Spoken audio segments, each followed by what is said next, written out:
Сбыт наркотического средства в крупном размере вменяется жителю города Сухум Зантария Беслану Важевичу, 1967 года рождения. Последний был задержан сотрудниками УКОН МВД в результате проведенных оперативных мероприятий.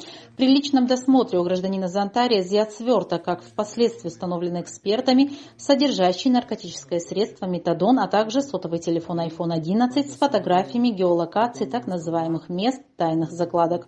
В ходе дальнейших оперативно-розыскных мероприятий с участием самого задержанного по улице Татарская в городе Сухум под железным контейнером был обнаружен и изъят сверток с наркотическим средством метадон, что установлено в результате исследований в экспертно-криминалистическом центре Министерства внутренних дел. По признакам состава преступления, предусмотренного пунктом Б части 2 статьи 224 Уголовного кодекса Республики, в отношении Беслана Зантария возбуждено уголовное дело. Расследование проводит Следственное отдел Управления внутренних дел по городу Сухум.